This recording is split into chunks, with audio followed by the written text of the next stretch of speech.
5, 4, 3, 2, 1, 0. All engine running. Liftoff. We have a liftoff.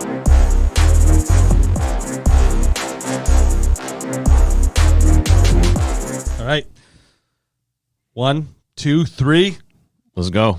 What's up, Brett? We're back, man. We are back. This has been like 2 years. It feels like it. It definitely feels like it, man. We're going to bring the audience back to the beginning, or back to January when we stopped. Yeah, it's been a whirlwind. Let's see. I think you had the back issue, right? Dude, so let's pour a drink first and have a toast. Yeah, and by the way, I was checking out that bottle. It's like a pre-made Manhattan. Is that what's going on over there? Pre-made Manhattan. Yeah. Never thought I'd say that, but it's actually very good. By Handy and Schiller. Yeah, thinking Fancy looking bottle. Yeah, fancy looking bottle. Tastes great. All right, buddy. Here's to the first podcast since January. Yeah, cheers. Salute. 9 years. I mean, 9 months. 9 years. It feels like 9 years again. Yeah, so it was funny, man. I got out of bed one day. I took like 4 steps to go put my pants on, and I hit the floor. Literally hit the floor, screaming in pain. Wife jumps out of the bed, and she's like, "What the hell's going on?" And I'm like, "I don't know. I just hurt my back." And it was a weird feeling, like a popping sound, and then I was down. And then, sure enough, I have to travel to go to work to Chicago like that, writhing in pain the whole time. But they always say like one bad thing turns into a good thing. Yep. So during that time of of course I'm going to see doctors left and right. They can't figure out my back pain. I'm going to, then I thought it was my kidneys because I've had kidney surgery twice. Yep. Not my kidneys clear. They couldn't figure it out for the longest time. Then I decide, from seeing pictures of myself all fat and disgusting, I end up going to that same weight loss clinic. Yep. Yeah, I remember you told me. Yep. So fly out to Chicago. Actually, the day before I flew, I went to my first visit with the weight loss clinic, and I'm literally limping in there. I sit down. She's like, "Are you okay?" I'm like, "Nope. I suffered this horrendous back injury. I don't know how I did it." And she's like, "Well, welcome to your age. Mm-hmm. You don't have to do anything anymore to get those." And she said, "What are you here for today?" I'm like, "Can I be honest with you?" And I'm just going to say it. I go, "I'm sick of being a fat fuck." And she's like, "Okay." I wasn't expecting that. I go, "But honestly, I'm at that point in my life where I'm done. I can't stand to look at pictures of myself. I'm trying to find clothes, and I can't find clothes anymore. And I just feel like, and I don't think a lot of people understand what men go through too when we pack on the pounds. Yeah. So I think that's really important for us to get that out there, that we do have those same body issues. Oh, yeah.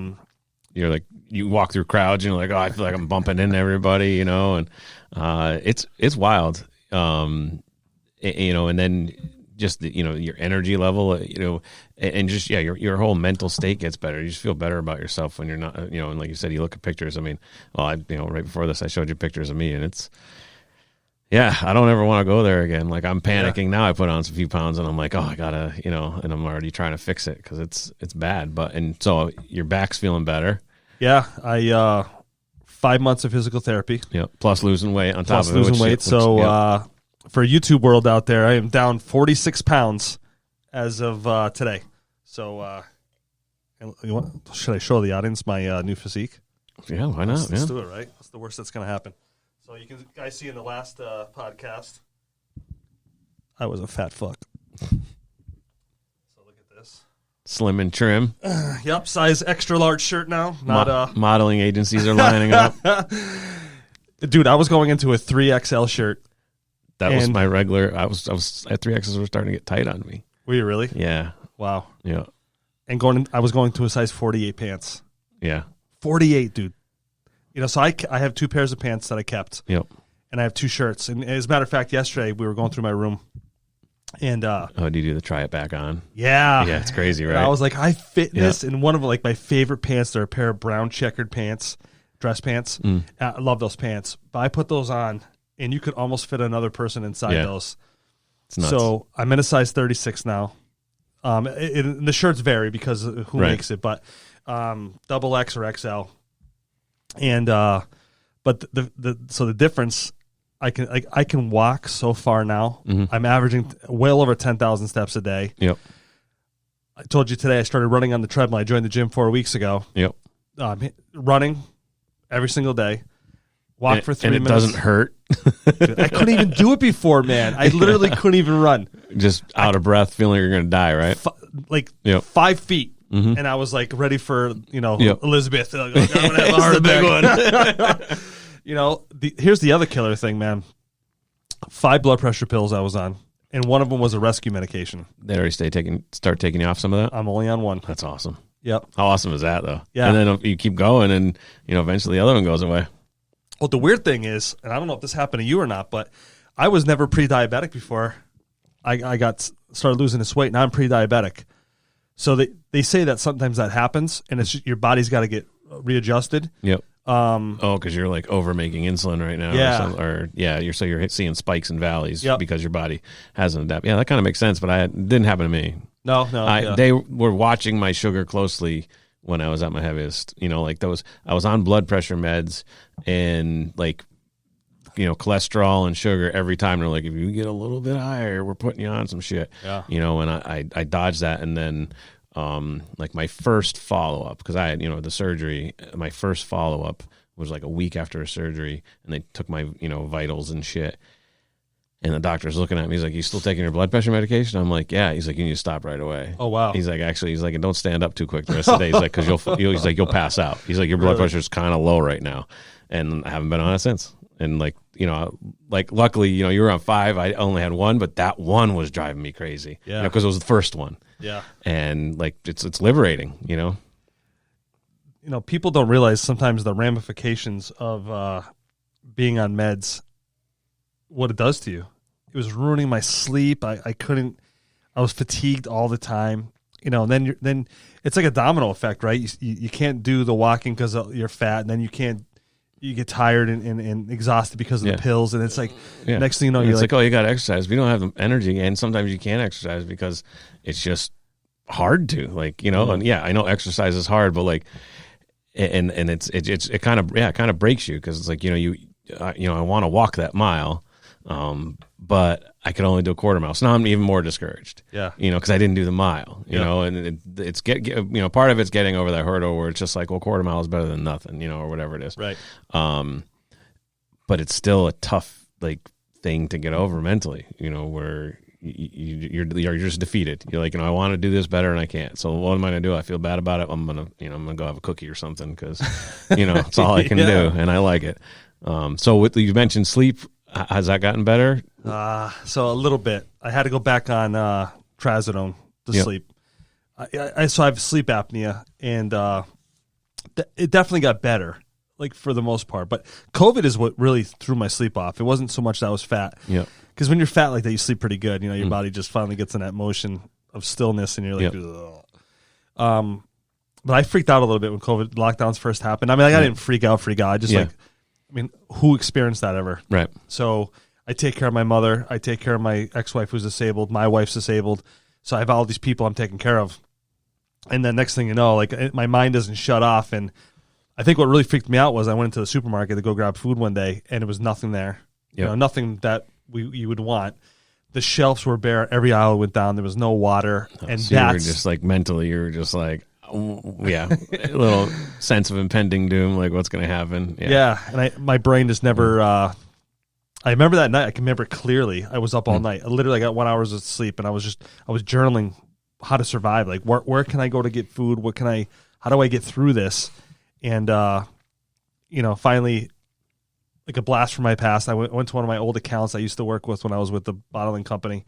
And he saw me the minute I walked in. He's like, what's up? What are you doing here? I'm like, I need food, man. Everywhere there's no food. He's like, grab a shopping cart, go in the back. Don't even worry about this stuff out here. Go in the back. You know where all my stuff is. Just load up what you want. So I did. I it was like Red Dawn. This thing was mounding up, and when I went to go walk out, he says to me, get out of here. He goes, I pretty much know what's in that cart. He goes, you pay me when you can. Oh. And I'm like, listen, I got the money. And he's like, are you sure? And that was so humbling, because he said to me, for 13 years, you took care of me. Yep. This is the least I could do. He goes, I haven't seen you in a few years, but I know you're still that same guy. I could definitely count on you to come back and pay me. But I had the money. I paid him right there. And I ended up going one trip back after that again. And but that's when things started to get a little bit easier. Like that, you kind of knew what was going on. Yeah. But people were panicking everywhere. I remember we went to Dollar General, and the shelves were wiped out. People were just throwing whatever they could in the bags. Yep. And I looked at my wife. I'm like, man, can you imagine? Like, we're in a small town. Imagine if this broke off like in Springfield or something. Yeah. You know. Yeah, we stayed. I mean, we generally stay. I don't want to use the word prepared because I don't want to sound like a doomsday prepper. But we're borderline self-sufficient in a lot of ways. With chickens and gardens and stuff. Plus, just I do canning and try to we'll stay prepared for just different things. Sure. And like as soon as things started getting weird, I don't know. I think we hit BJ's, Costco, and Restaurant Depot. In the course like 6 hours, and spent a good amount of money at each, and just bulked up. And I have 2 fridges and a giant freezer in my house, so like we didn't have to go out to the grocery store for like 6 or 8 weeks. Like we didn't even have to consider. Yeah. And then I just started becoming like, well, I really missed like the one thing we ran out of. I don't know about you though, but I got to a point where I loved being locked in. Loved it. I still miss it. Loved it. Yeah. Yeah. I mean, hell, I lost 130 pounds when we were locked up. Like now I got to go out and go to barbecues and, drink beer and eat barbecue and stuff. It's like, how am I going to, I never would have lost weight if I was exposed to all that. Like that was one of the biggest benefits of, like, I mean, I don't know if it was a benefit or a detriment because now like I need to readapt, but it definitely helped. Yeah. Where it was like, well, yeah, I'm not going out on a Friday night or going to this thing on a Saturday. It's like, no, we're just home. I'm just going to cook 3 homemade meals a day, and it was perfect to the time of year. If it would have been in the wintertime, that just would have sucked. We go out for some hikes and stuff like that. Jump in the hot tub after a Teams call, and But I kind of miss it. Plus, I talk about it, but I'm an introvert, so it was like, I'm like, I don't have to go anywhere. I don't have to talk to anybody. I don't have to like be in any weird social situations, I'm like, I can just stay home and this is acceptable. Like, the wife isn't like, come on, we don't go anywhere. Towards the end though, I had enough. Like that, was it 3 months? That was it for me. Like, I'm like, okay, this is too much for me. I need to be back with people again. Yeah. But even that was weird, man. Like going out in public and everybody's like, if you didn't have a mask on, do I shake your hand? Do we fist bump? And where's my hand sanitizer? And I gained a lot of weight then too, man. That's when I really started to drill it. Yeah. Because we were ordering out every single day. I'm like, I can't get enough. The pizza place down the street, these guys would laugh. We were literally every single day they were here, sometimes 3 times a day. Yeah. 3 times a day. They answer the phone. Jeff, is that you? He's like, he would come to the door. What's up, brother? And I'm like, I go, give it to me. Then of course we had a nice patio outside, so we go in the sun. Like, it was a great experience. Like after I got over the fear of like the whole world collapsing, I actually enjoyed myself. I bought a gazebo. Yep. I remember playing with that every day, just taking my time. Like I got nothing going on. I got all my work done. My company was doing some awesome things during COVID. We got to do a lot of different things. Like I learned how to do Excel. That wasn't something you. No, I mean I could do basic Excel. Yeah. These were accelerated courses. Yeah, nice. And they were called university classes. So you didn't get any degree or anything like that, but you really learn how to do OneNote. I don't know. Do you use OneNote at all? I haven't. I know that Rossi uses it. I love it. And but I don't really have an application for it. Yeah, see, I do. I mean, I probably could integrate it into like my Workday. But I have to explore the functionality of it. Sure. Like, I install it on my PC, started looking into it, and Rossi's like, because he runs all kinds of different projects, like you have different clients, so it's probably where you're utilizing it, right? Because it's like different tabs for each thing. Yeah, so and then you link out to all your stuff. Yeah. Like the premise of it makes sense to me, but I haven't explored it, and I'm trying to mentally think about how it could benefit me, and when I really should just get into it and see if it can, Right, yeah. So that's a mindset thing, but so you learned how to use that also? Yeah. We did a whole bunch of stuff. Dude, this is going on way too fast. This is going to get ugly. I mean, I haven't drank in probably 2 months. Well, no, that's not probably true. The 15th of October is when I had my last drink. So 15 days. Yes. Today's 30th, so 2 weeks. 2 weeks. Yep. Feels like 2 months. Now that camp's done, and we have to wait till next year. Dude, I'll tell you what. I don't know about you, but that's 6 months we have to wait. So Killer. I want to talk to you about that. Did you get down there a lot? Every weekend. Even with all the rain and everything? Oh, fuck yeah. Yeah. You know, the only part that sucks is we got to leave the dogs here sometimes, so we have to travel back and forth 3 times a day to let them out. How far is it from here? 6 minutes. I was going to say, I knew you were close. Yeah. Right? So now that we have a permanent site, I bought the deck off the guy before. Shout out to Bobby. Bobby was on the podcast before. Gated on both sides, you know, right into the camper, so it's blocked in. They can't go anywhere. Have the dogs. Yeah. It's just like your yard here. Yep. So now we can take them to the camp. We don't have to worry about coming home. Yep. And but the rain was every weekend, dude. It rained every single weekend. Yeah. We didn't go down because it's like, you know, I don't have a huge camper. Like, you know, my goal is to just not be in the camper, you know. So because of that, if it's raining, like, we don't want to be in that camper because, you know, and I only bought it as an experiment kind of to see if I like the seasonal anyway. Yeah. So it's not supposed to be a long-term one, you know, so I accepted the fact that, you know, no bump outs or anything. It's like 27 feet, you know, so it's got enough room for sleeping and storage and like that's it. Yeah. You know, if I had something where it's like, okay, you know, I don't mind being inside while I'm waiting for the rain to clear, you know, even if it's a few hours, I probably would have spent more weekends down there. But ours gets claustrophobic if we're all down there, you know. Yeah. So I got 2 bump outs. Yep. She wants to get a new one, but you know what? I'm at a point in my life, dude. And she'll see this, and it's gonna break her heart. But I don't know if I want to do it anymore. I'm all about being a minimalist now. So like, I went through all my clothes the other day. Yesterday, we threw all the ones that didn't fit into a bag. There's a church down the street. They have a basement that's you can go in, you can take one, leave one. Yep. She shops there sometimes. She loves. You know, one thing about my wife is she's a thrift shopper.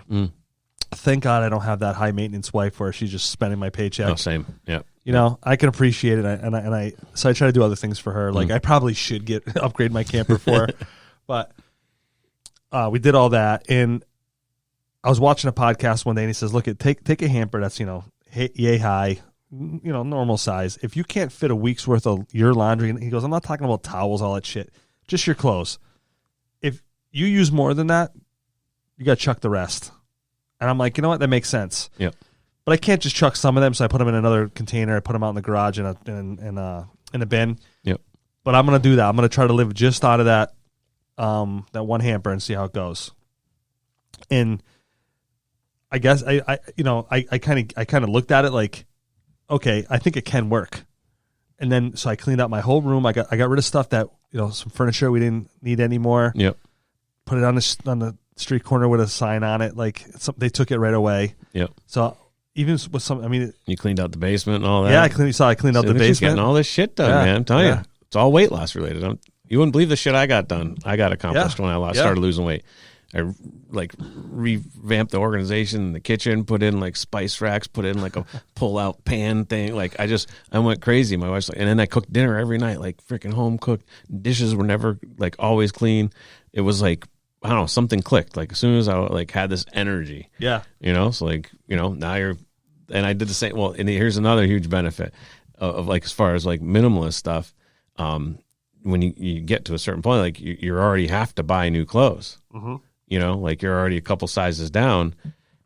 I waited till I was like at my final size. So like I was swimming in my clothes, you know, I bought a couple interim things, but I was working from home the whole time. So I didn't have to like go out in public really. Right. So I waited until I was like, you know, what I felt was going to be my, you know, where I was going to land. And then I just bought just enough clothes. That's what I just did. Yeah. So like you're in that same position. So like now, I mean, you know, I do still have like some concert tees that are 3Xs because I just bought them and they were, you know, I'm like, man, I was at the show. I'm like, I just can't get rid of them yet, you know? Yeah. So sometimes if I'm lounging, I'll throw one on, you know, it makes me feel good because it's huge and I get to wear my shirt and I don't look like an asshole. It's like a male nightie. Yeah, exactly. Yes. But, yeah. So you're that's what you're doing right now. Like you got your new size, and you know what helped me was Pinterest, man. So Pinterest, I looked up like how many different outfits I can get onto like 3 outfits, and it's like 3 pants and like 4 shirts or something like that. Oh yeah, and all the mismatches in there. Well, not mismatches, but like how they all different like line up differently. Yeah. So I did that, and then I went out. So here's the other cool thing, dude. I didn't know existed. So I go on Pinterest, find stuff like I was looking up winter wardrobes for men. Yeah. Fashion 2023. Or you're gonna say you sign up for like Stitch Fix or something. No, I was thinking about that, right?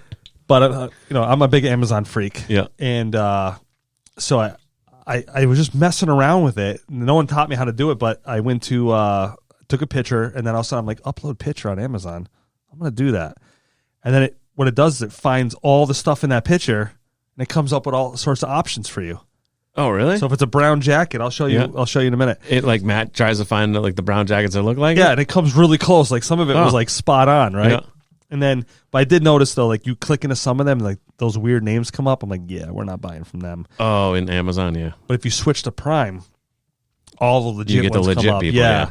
And so, you can buy a jacket for like $9. That's probably bullshit. Mm. So I bought this sweater came in on Saturday. I bought a new pair of black pants because my old black pants were a size 44. But again, I was trying to, even my belt was sticking like way out. And like people at work were like, dude, Yeah. like we get what you're doing, but that's enough. It's like wrapping it up in like the third loop, And I heard a quote the other day because me, we're both in the same platform when it comes to mindset. Yep. The quote was, "One day or day one," and I'm like, "Wow!" It hit me like a ton of bricks. Yep. And I ran to my wife and I told her the quote, and she's like, "So what?" I'm like, "That doesn't resonate with you?" And she's like, "I know, I get what you're saying." Yeah. But for me, it was like this big bell in my head. Yeah. Day one or one day. Yeah. And so I picked in January. I picked day one. Yep. And I belong to 3 different weight loss things. So some of the girls at camp, they do a weight loss thing for the winter. Yep.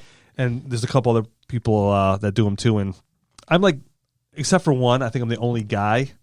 Except for one, there's like 2 of us. But it's nice being, they some of them are like really rooting you on. Yep. And then some are just so like defeated, like, oh, I gained a pound this week. I'm like, that's fine. You're gonna gain a pound. Like this week, I only lost 0.8 pounds. Right. And I worked hard, man. Last week, I was intermittent fasting. I was pounding that gym every day, working out like a fiend. I literally did not cheat once last week. Yep. I only lost 0.8. But you know what? That's 0.8 more pounds than I would have lost if I didn't put the work in. Right. Or you would have gained some. Right.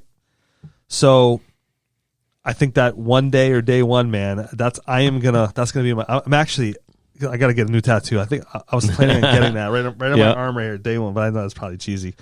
I got another one that I just heard recently. This one's been like playing through my head too. The thing you want the most is behind the thing you're afraid to do. Nice. Say it again. The thing you want the most is behind the thing you're afraid to do. And I was like, shit. And that, you can roll that right into one day or day one. Yeah. But it's funny. You look back now, I can tell people, January I had enough. Just had enough. And, we had Kim on that day, and that was big for us. I think it was like 4 or 5 people end up signing up with her off our podcast. So, supporting other people, that's what we're all about on the podcast. And I mean, that's a pretty good percentage, if you think about. I mean, we don't exactly have, we have like 144. Yeah. But what's crazy about the podcast? So it's like 3%. 3% of our viewers.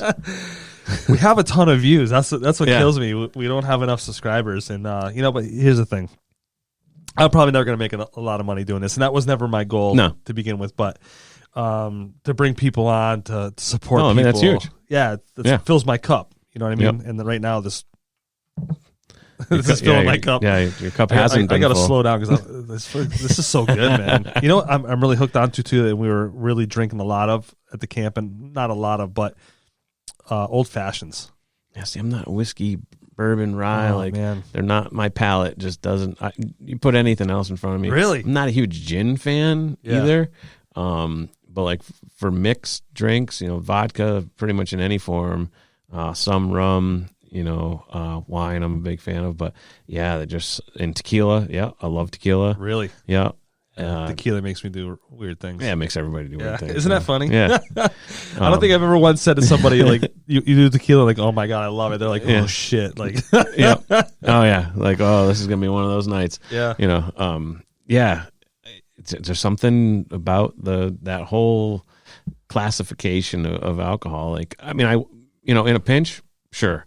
Or if, like Paula gets pissed at me. Well, so I have a tendency, I'll rifle through things in the house, like if I didn't go out and buy myself something, I'm like, oh, there's, I'll make a mixed drink and make some random mixed drink. Sometimes it's with some of Paula's shit, right?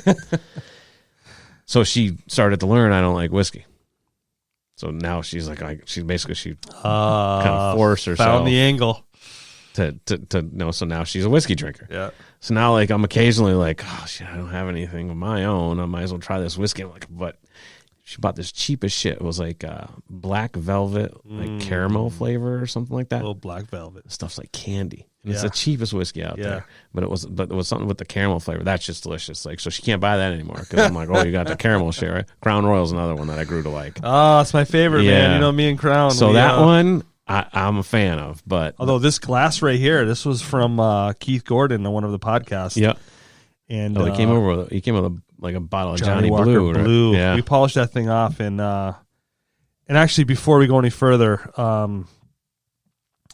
another sad story. We lost. We lost another podcaster that we did a podcast with. So, we'll put it at the end of the podcast. But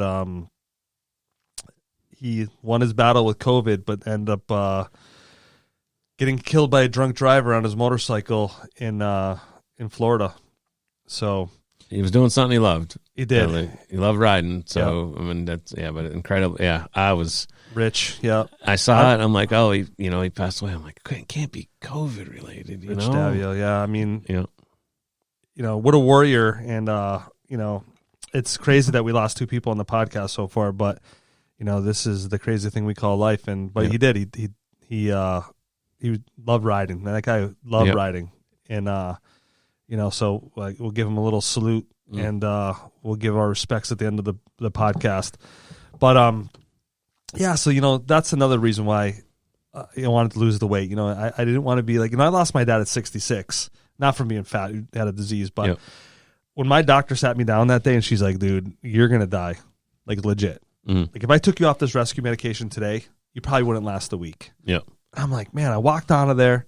And, and a lot of women don't understand, or people in general, I don't want to categorize just women, but even some men don't realize what the toll it takes on a guy who's overweight. And we go through the same things as women. I know I watch my wife battle with weight sometimes, and my wife's a small, petite little thing. She gains 10 pounds and she gets crazy over it. I gained 70. I was 272 when I went to the doctors that day, to the weight loss clinic.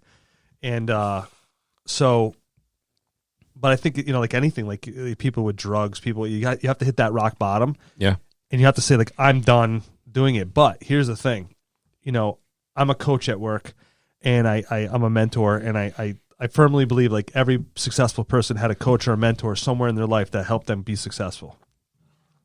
Well, I had to eat my own words and, based on our conversations and stuff. And it was just weird how I got to the place that you went, because that wasn't where they sent me to first. Yep. And I remember. That place called me afterwards, and I'm like, well, I want to go here because I know somebody that went. Actually, I knew two people that went, and the success rate was huge. So that's where I want to go. And my nutritionist is phenomenal. Like, I'm big on, and we'll get into more of this today because this is a great topic, but like cold plunges and saunas. Yep. I'm huge, and I got a sauna right over there. Yep. I'm huge into that kind of like, what do they call it? Biohacking, right? And I'm getting more and more into it as time goes on. And those things are huge. Yeah, saunas are a huge benefit. Yeah, yep. And she's all for that. So I got a book, and I should have brought it down so I could show the audience. But it's called like Decoding Obesity, I think it's called.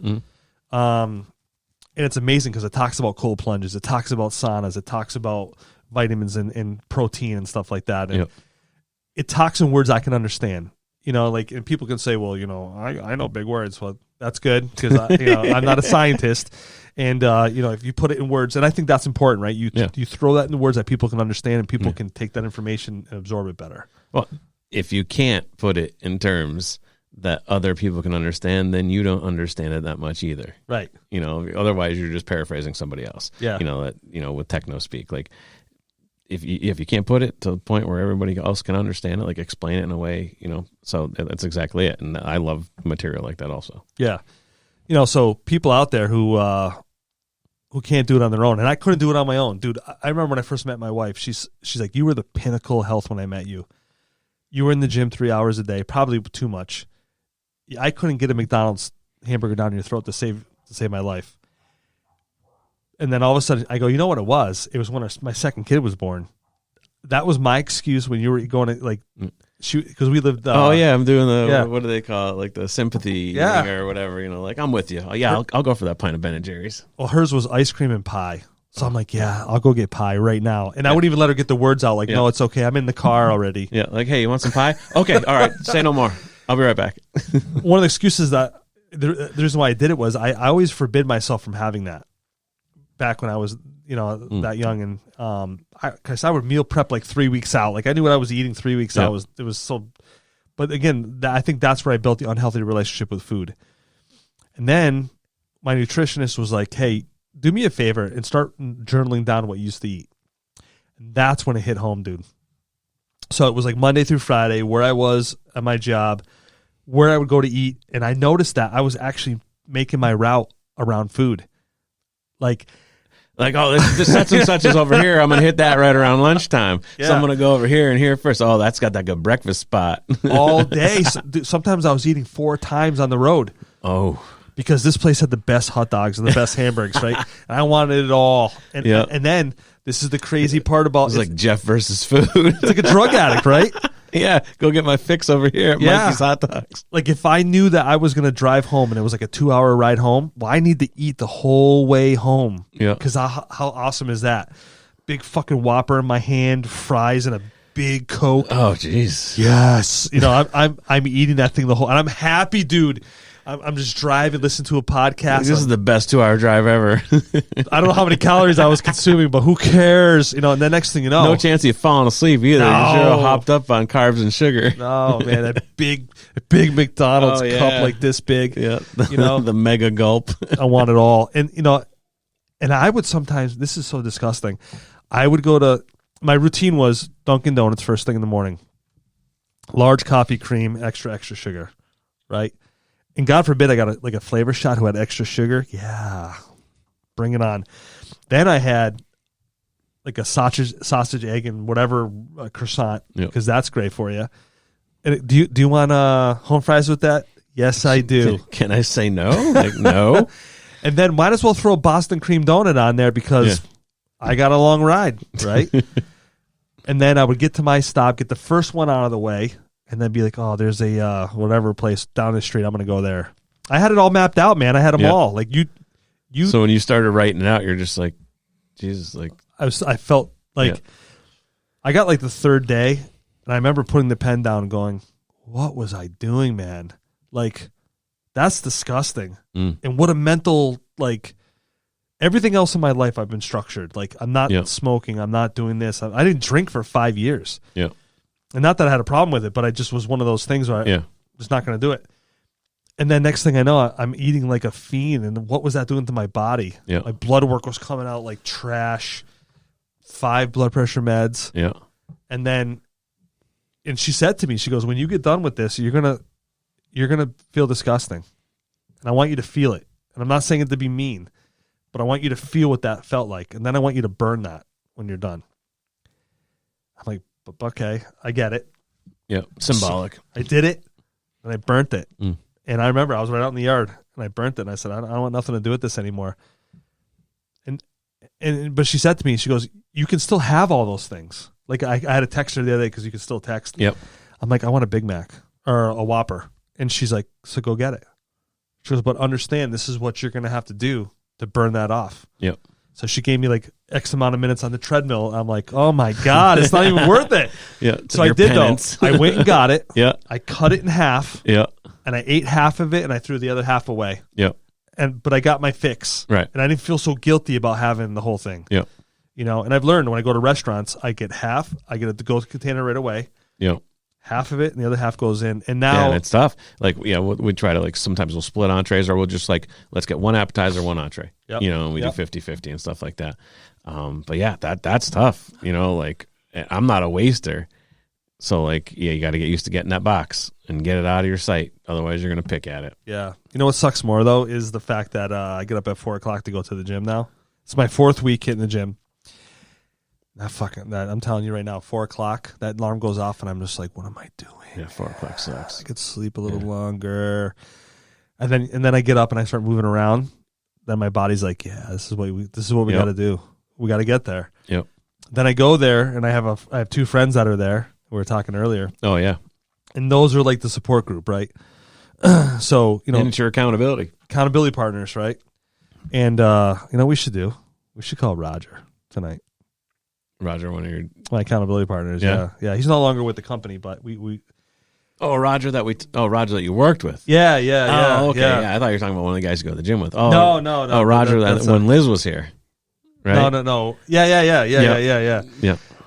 Great guy. Left the business, but yeah, he's an entrepreneur for sure, man. He's going to do great things. You know, he's just like you, positive guy, always looking for the next thing, like accountability partner. You know what I mean? And you know, it's funny when the world's going to shit as we speak.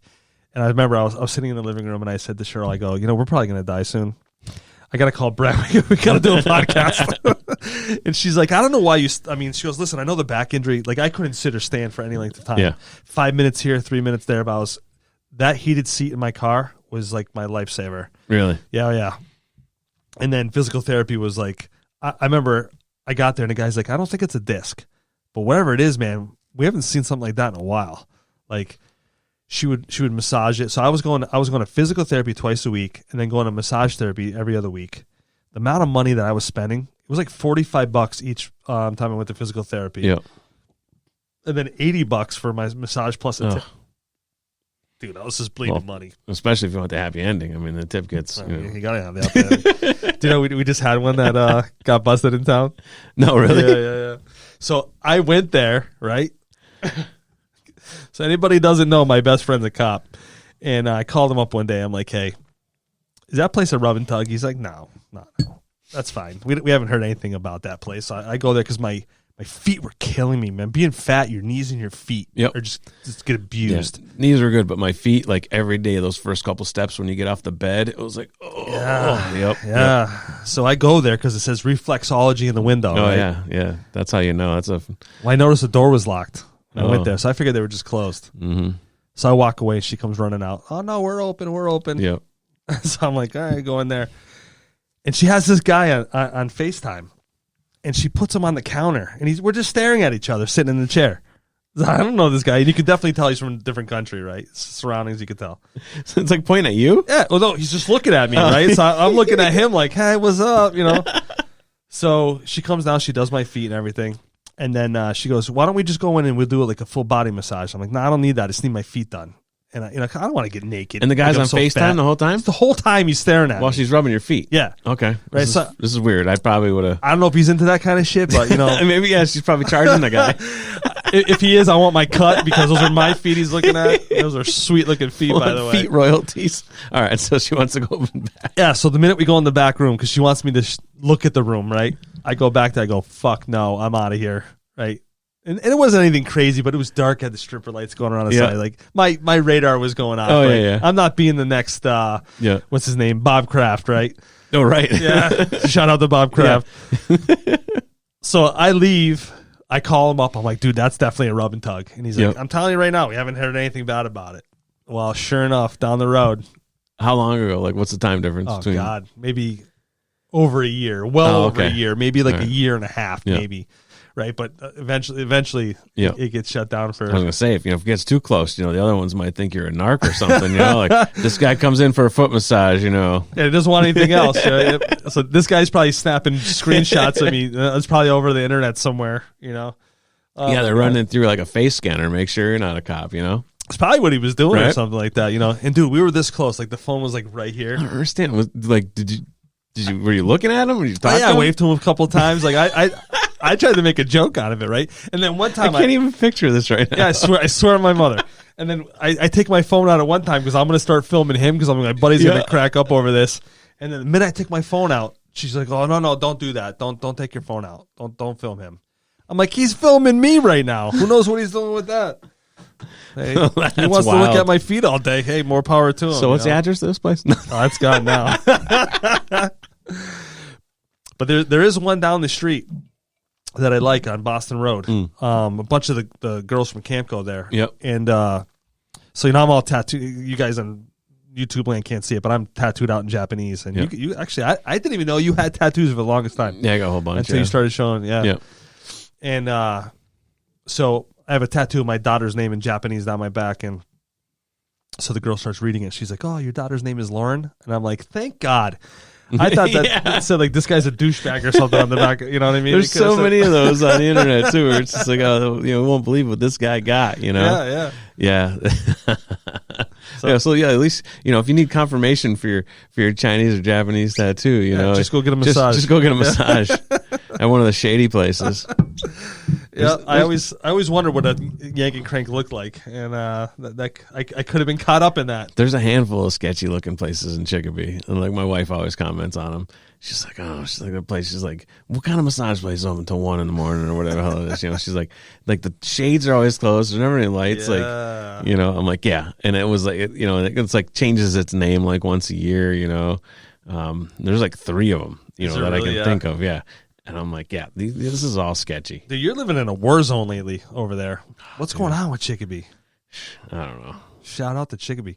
Yeah. I mean, that's where we grew up, but Yeah. it's every other day now. They're on the news for some kind of shenanigans. Yeah, it's it's just what happens when the population grows, and on a percentage basis, there's always going to be a certain amount of riffraff, and it is a growing city. It's like the second biggest city in Western Mass, next to Springfield. So it's like, Yeah, it's true. It's true. Memorial Drive looks like a whole new different place now. Oh yeah, it's like a freaking it's like the Berlin Turnpike in Newington now. Like that used to be like the mecca. It was like every retail outlet you could possibly want. Now it's like We used to go up there and drag race. Oh yeah, I remember. And what was the dance club that was up there? We used to go to. I can't for the life of me remember that was, but man, I used to have some fun there. I never really experienced the Berlin Turnpike until I actually worked down there. Oh, really? At the Circuit City in Newington. Okay. And so like that's when I first got like my exposure, and then like at that time I was a little older, so I had like younger kids working for me. Yeah. I mean, not older. I mean, I want to say, what the hell was I? Mid-late 20s. Yeah. So not old, but I had 20-year-olds working for me, and they're like, "Oh, we're going to take our cars out," and they're like, "You want to go grab some beers?" I'm like, all right. So no, they were 21-year-olds for sure. If I was grabbing beers with them, Yeah. Just so everybody was wondering. But so I had these guys, like, and that was like when the the import car shit really started taking off too. So like. It was all kind of new to me. They're all, racing these little things, and I had actually RX-7s. And stuff, I had just bought just because I liked the car, Mitsubishi Eclipse Turbo. Oh yeah, that's a sharp little ride. So they're just like, "Dude, is that your car?" And I'm like, "Yeah," and they're like, "Oh," and they're like talking about. I'm like, "Oh, it's cool." I thought it was a cool car. It was a convertible. I was like, yeah, but. Yeah, so apparently I was just immediately like part of the club. But yeah, so that was my first intro to Berlin Turnpike. But I'll bring it back around. You talked about hot dogs earlier. Did you ever go to is it Doogie's or Dugan's? Dugan's. Home of the two. Shout out to Doug. No, not Dugan's in Chicopee. Oh. On Berlin Turnpike. No. It's like the home of the 2-foot-long hot dog. Is it really? Yeah, they have like their bread custom made and their dogs. Jesus. It's like a 24-inch hot dog. We're gonna have to go.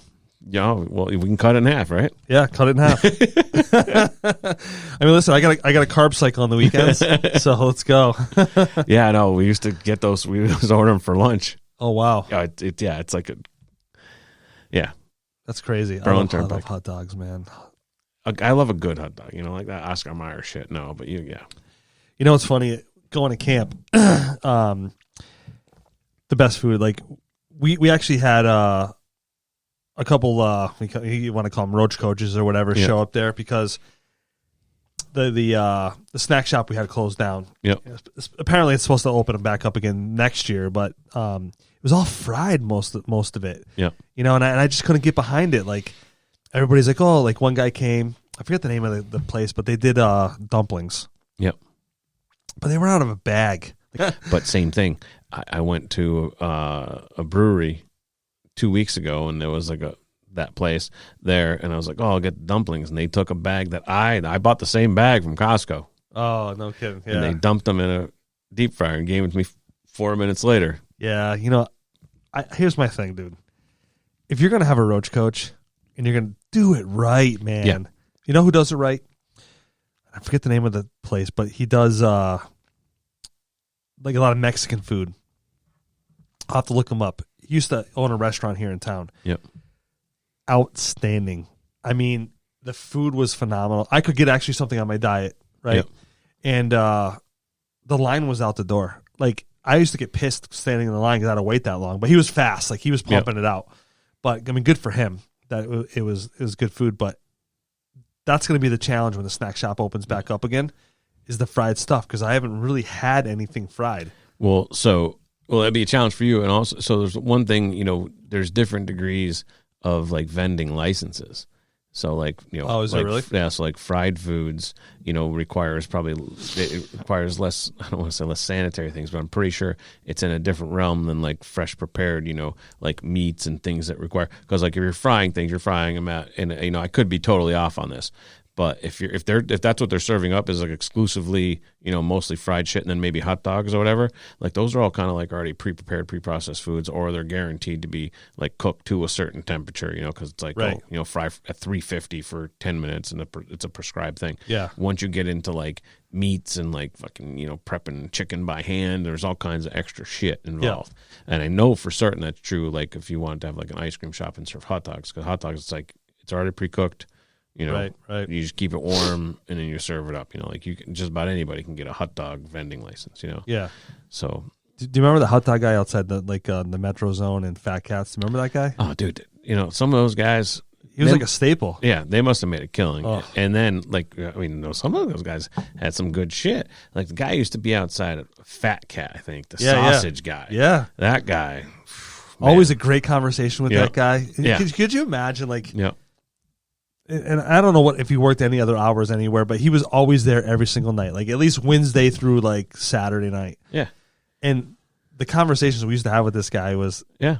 could you imagine that's all you do is have conversations with drunk And he was people always the cool whole as time? hell. Yeah. Like he probably loved that. You know, he's probably this guy who's just like, you know, and he might remember it, he might not, he might care, he might not, you know, and he manages the crowd, and it was probably because like he would just like talk to anybody about anything nobody got pissed off about. Yeah. You know, like that they were waiting 20 minutes, you know, for a sausage dog because he just kept like chatting people up, you know? Yeah. Yeah. It's, but, That was the best though. Like you get out and you're like, I'm going to go eat something totally horrendous. yeah, like I know as soon as I get out of here, after consuming 2,000 calories worth of booze, I'm going to go have a 600 calorie sausage dog. Or you go down the street to McDonald's and the line's down the street, Yep. you know? I'm going to get my But you waited in line like a trooper. 1,000 calorie double quarter pounder. Oh my God. That was life back then. So speaking of food trucks, have you ever had Say Cheese? No. Is that the Grilled cheese? The grilled cheese? Yeah, Yes. no. Good friend of mine, Terry Goulet. Shout out Terry if you watch. And absolutely, I don't even really like grilled cheese. You know, like I don't make it at home. But the bread, she's got the perfect bread. Oh. Don't know what the trademark secret is. The ultimate crispiness, like just enough where if you bite too hard, you might scratch your mouth, you know? Yeah. But, you know, if you know how to eat it, you're good. And like, I don't know, 5 or 6 signature sandwiches. That's all you know. need. You need just enough. Basic grilled cheese. Yeah. You got one that's the caprese. It's almost like a bruschetta, you know. Ooh, so little, basically, tomato, mozzarella, tomato, fresh basil, you know, and grilled up. One of my favorites is like the pickleback. It's got pickles and bacon on it. Ooh. I mean, it sounds weird, you know, if you haven't tried it, but you try grilled cheese with pickles and bacon. It sounds so weird. I want it. Yeah. Yeah. So if she's usually out east a little bit, more in the Worcester area and out there. But if you ever get a chance, Can you get her on the podcast? might be able to get her around. I don't know. Well, yeah. I'll reach out to her. Listen, I weekend's off now, so I can. We have to do a podcast on a Saturday to get somebody in. Oh well, no, definitely. Well, that's probably her busy time. Yeah. Bad time for a Maybe food Monday truck. nights. Yeah, Monday nights might be the thing. Yeah, highly recommend. But so the snack shop's been closed. You had some food trucks. We want to be politically correct. Yeah, is that demeaning to? I'm sorry if I were demeaning. I think roach coach is food truck out there.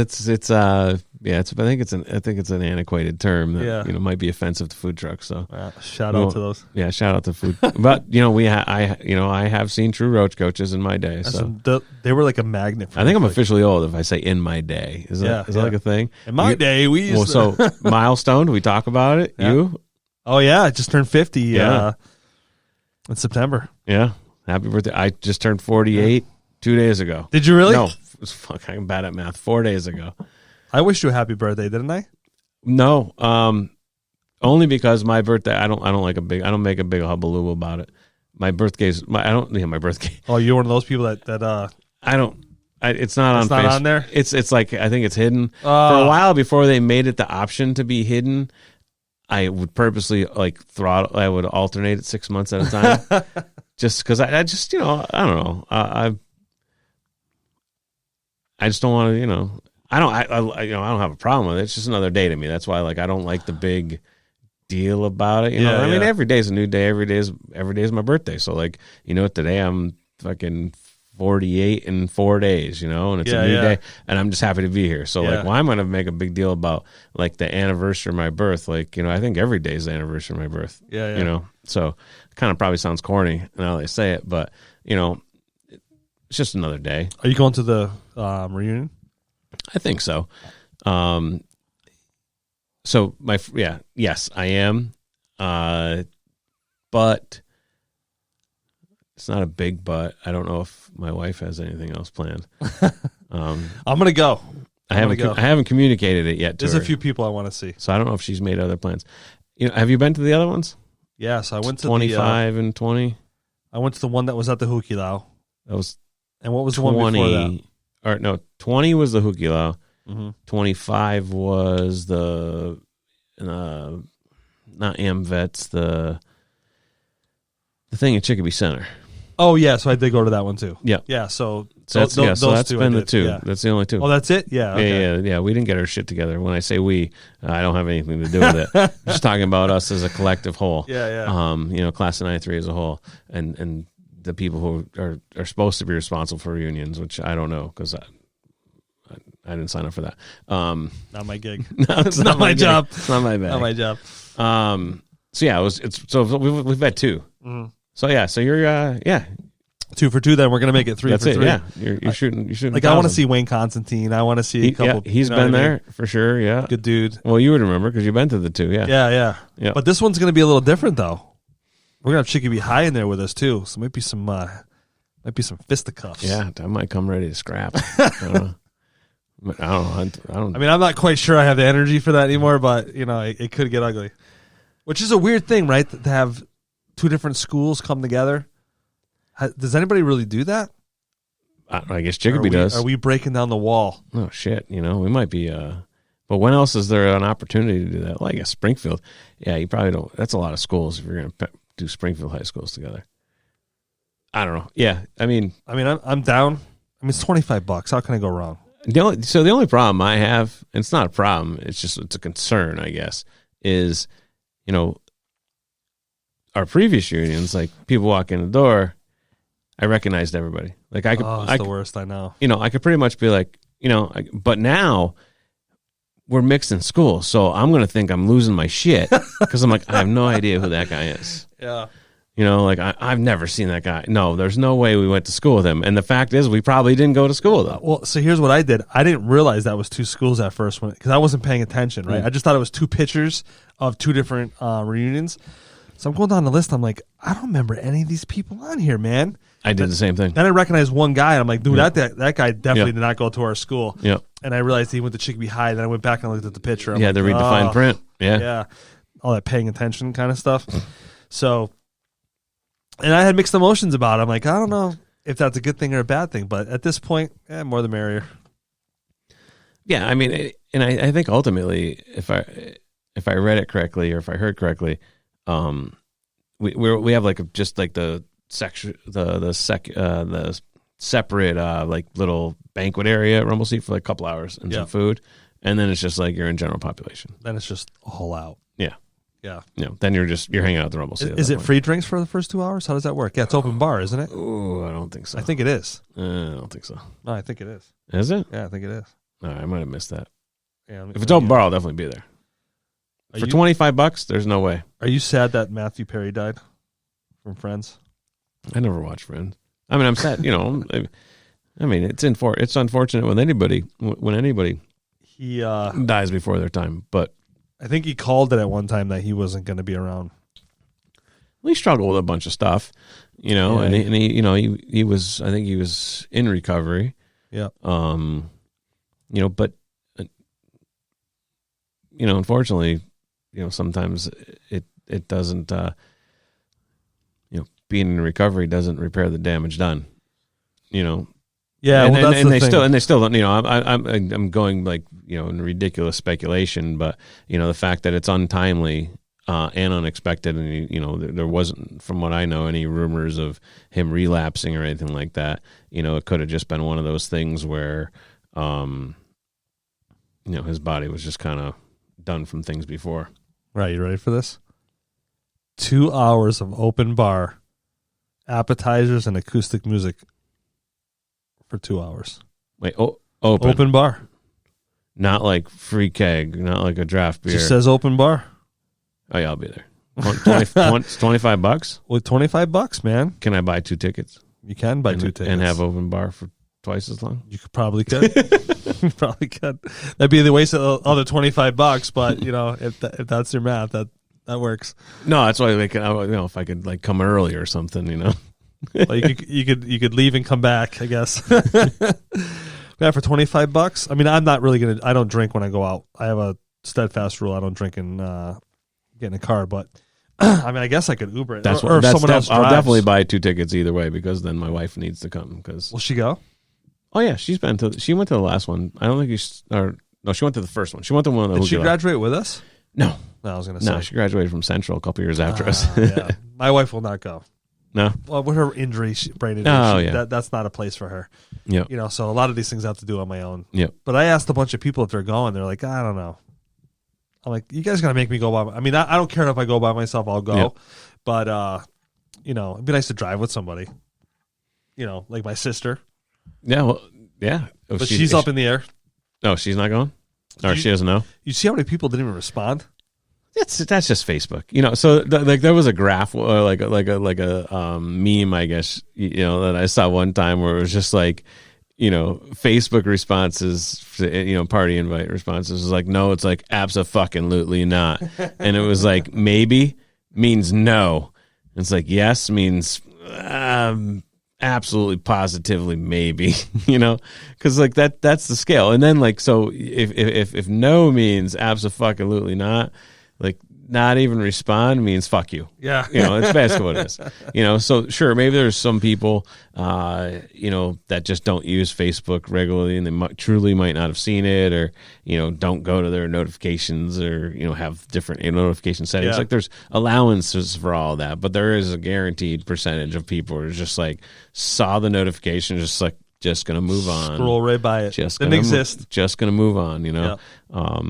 Because, think about it, like the turnout for the reunions hasn't been spectacular. There's just a great deal of people that I know are still local, or just within reason, especially on Thanksgiving weekend when most people are seeing local family, if your parents haven't moved away and whatnot, and they're just like, nah, fuck that, and I can respect it, but, I don't have issue with any part of my school experience. So, if I can go catch up and have a few drinks with people that I don't regularly see, absolutely. I feel like I got along with just about everybody anyway. I had fun on my last one. I really did. Yeah. Yeah. And I graduated with my sister, so we have that in common. Only because I stayed back twice because I'm a loser. Just say you're twins. It's fine. Could you imagine it? That's hilarious. She's 48. I'm 50. Twins. Yeah. Yeah, she was really late to the birth. Stubborn. Yeah. I'll tell you, it was good. Like I had fun. How many years ago was the last one? I don't even know. It was a long time ago. Right? It wasn't within the last 5 years, was it? Do the math, Jeff. I don't even know, dude. This is our 30th reunion. So what does that mean? We went to the 25th reunion. Oh, so it was 5 years. Okay. Maybe we should slow down on the Manhattans. God damn, man. Math is not my thing, dude. But you know what's funny about math? So yeah, it's been 5 years, which is an eternity because you throw the COVID years in between. Yeah. And COVID years are like, I think it's like a 2x multiplier at least. Could be. COVID slowed the... Yeah, it slowed everything down. It's like, what month is this? God. Yeah, I remember lost track of time, man. Who cares about time back then either? Like what I'm doing today is I'm going to do tomorrow. Yeah. There's just nothing going on.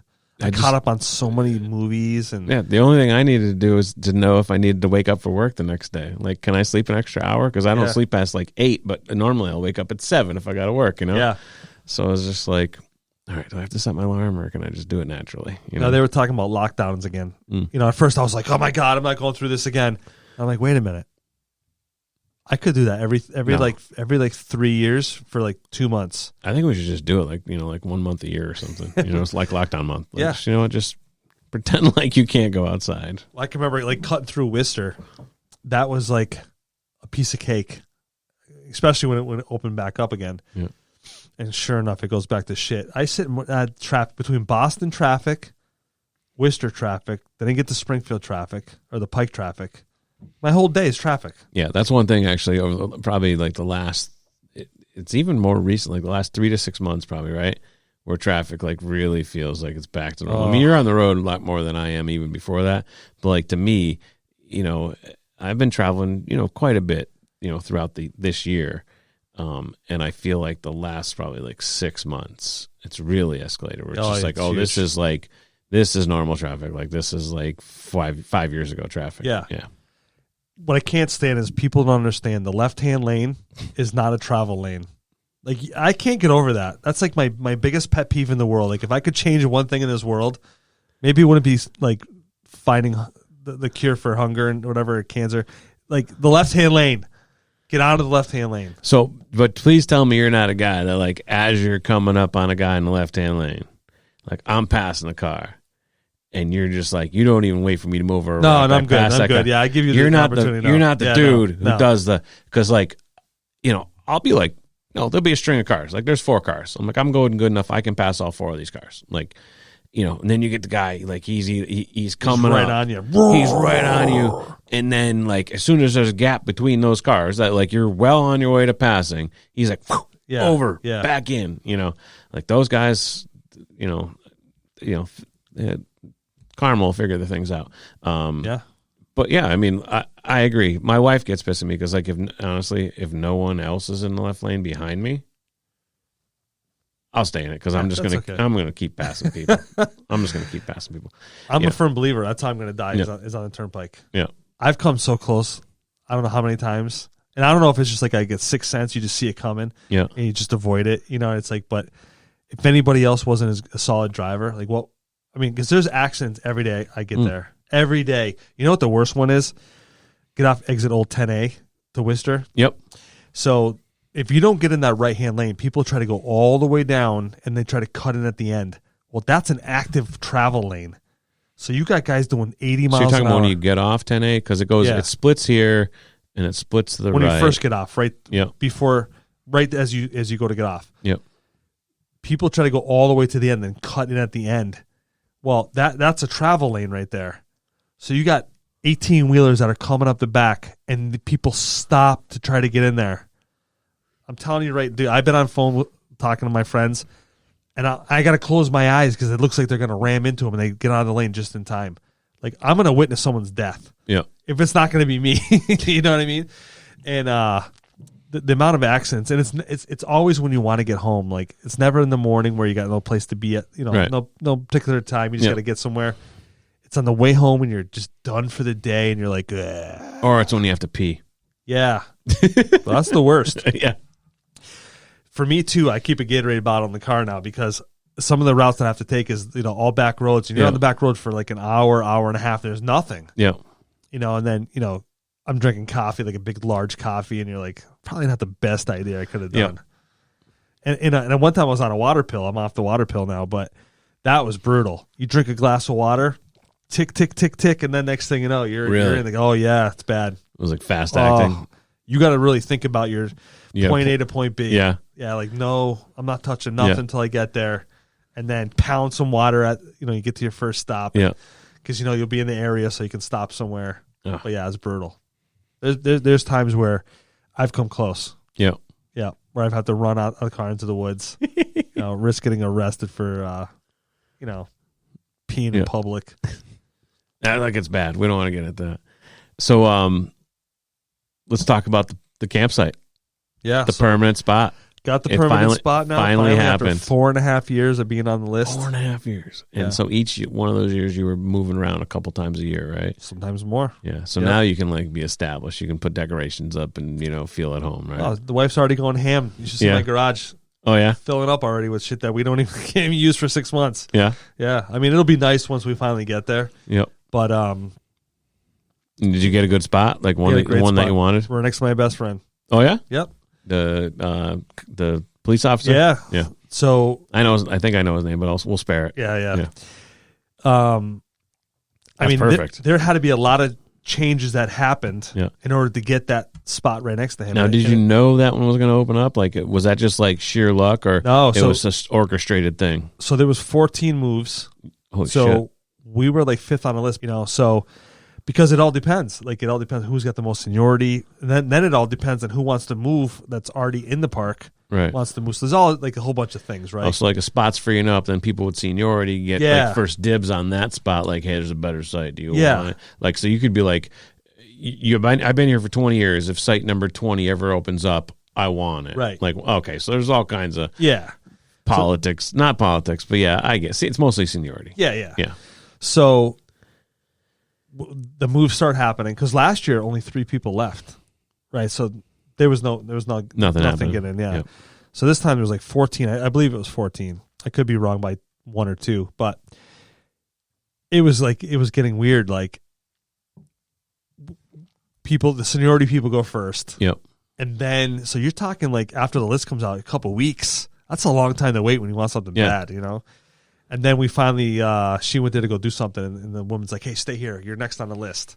So I was at work. I was in Worcester.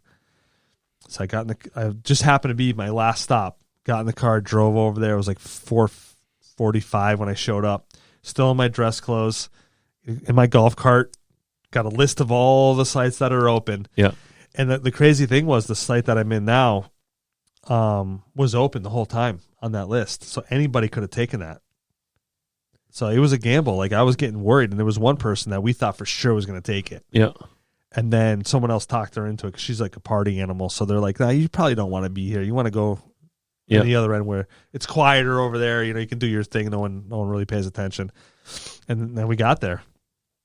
And then Bobby, who was on the podcast, took care of me on the deck, and I bought a shed in the back. And I'll tell you what, the people who you camp with, and people call them camp family, they come together like no one else does. Oh, man. yeah. I mean, you want to talk about droves of people that were at my site? We were backing this thing in. We had 10, 12 people helping out. Yep. My buddy Sean, shout out to Sean Snyder. He brought hard pack the night before. We were working all the way into the dark because we had to raise it up 4.5 feet because the guy before me didn't have a slide out. I do, so I had to make sure my slide out goes over the deck. Cleared it. Yep. And we got a good maybe 3 inches just over the top. So you had to build that whole thing up. Well, then we built it up 4.5 inches, but then we backed it up and we were off because when we measured it up where it was before, it was up on blocks. Yep. So we measured wrong. Because you measured to the bottom of the slide out, but it was already on blocks, so it was elevated. Short, by 3.5, 4 inches. Yeah. So thank God that Bobby told me, he's like, hey, make sure you get some 2x8s, have them just in case. Yeah. So I got like 6 of them, and then we had to cut them, make like a step up. So the camper came up just a little bit on one side, but then it was level. Yeah. But we had to play some Tetris for a little while. Yeah. And then we had to cut out some boards because where Bobby's old camper was, his door was in a different spot than mine. So you go to open up, there's a thing for the carport because everybody puts those carports over. Oh yeah, yeah. So we had to deal with that, but everybody was just hammering it out. I'm under the camper trying to put the blocks in. My buddy's up there sawzalling the structure out, putting a new one in. Yep. This poor bastard just got done with back surgery. Oh, jeez. So, there was a lot going on, but everybody came together. Yeah. And we had just 1 week in our new site. And actually, I say a week, but we were only there for a couple days 4 or 5 it wasn't a full days. week, right? Yeah. But so now next year, we'll be able to do whatever we wanted with it. Yep. It'll be ours. And I'll tell you what, people who don't camp, and I want nothing to do with camping. When the wife wanted to go, I want no part of it, man. And there's different camping. That's camping. Like it's home away from home camping. Like you have certain amenities, you have certain, but like you're in the woods and you're in nature, and and I think that's what scares away. Like a lot of people like camping in their head if they haven't been to like a campground, a seasonal campground where like it's like a village, They're like, oh, it's fucking tents and bugs and, blah, blah, blah. Like you have to get yourself past that. Like, yes, there is that. But there's also this where it's like, it's a campground. By camp, it's more like, a community than anything. It's like the community definition of camp, I guess. Yeah. It really is a family. I mean, so when I first started going camping, my buddy's like, you got to play darts on Friday night. I'm like, I want to play darts. Well, and of course, he's got little kids and stuff, so he's busy for weeks at a time doing that kind of stuff. So we're at the camp by ourselves. I'm like, I'm gonna go play darts. Then you start meeting new people every Friday night. You show up next Friday, meet new, because the way that darts work is, you pick a card. They lay all these cards down. You pick it up, and if you match with somebody, that's your partner for the night. Oh, okay. So it's a good way to get to know every people. week. Different every week. Every week. Oh, okay, that's pretty cool. Yep. And then I killed it last year in darts. Killed it my first year. Your regular darts or the plastic tips? Regular darts. Okay. Yeah. So this year, not so much, but last year killed it. Yep. But I did win the dartboard. So one guy made the same exact dartboard that we play on. Yeah. Raffled that up. We do a thing for the Shriners every year. Yeah. So we've actually donated over $100,000 to the Shriners so far. Oh, was that the thing you did donated the golf cart to? So we didn't end up doing that this year. Oh no. We donated the golf cart to somebody else who was now taking it on as a project. Yeah. But I donated $1,000. Yeah. And you that's where you won the bar or something last couple years ago. I won the bar. Yeah. I won these 2 big bears that they made with a chainsaw with a big bench in the middle. Yeah. So that's a big fundraiser because I know you said like huge. you definitely put your money in raffle tickets. Yeah. Well, I don't really put that much in. Yeah. But I have a system. Yeah. And I kill it every year.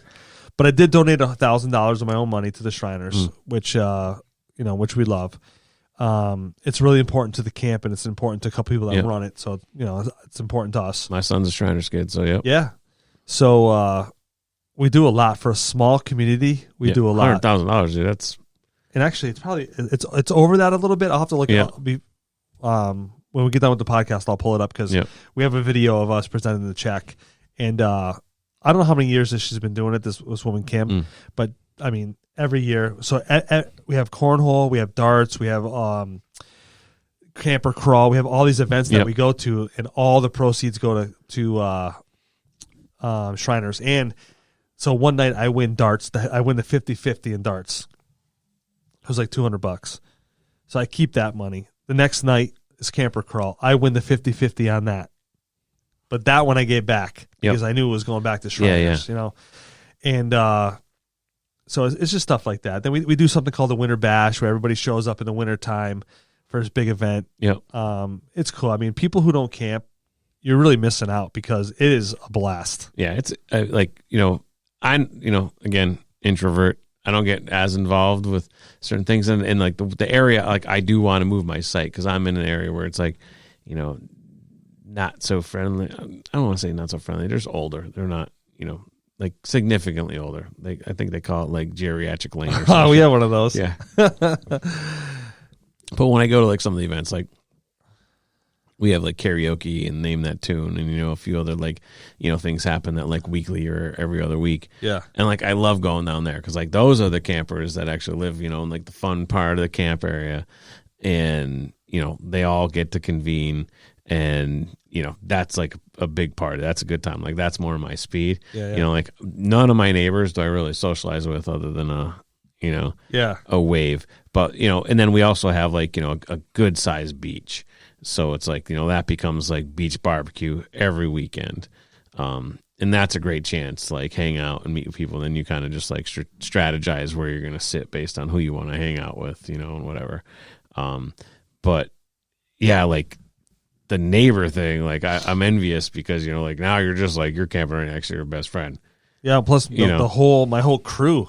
They're all in that area, right? There. Yes. Yeah, it's perfect. Like I don't have I have a couple people that I've met that I get along with, and am comfortable with, where like I'm not so introverted around, and I'm nowhere near them. So it's like the only time I see them is I have to purposely go to their place, which I don't. Usually I'm hanging out with my family, so it's just like I'm not going to drag the whole family. So we have done that.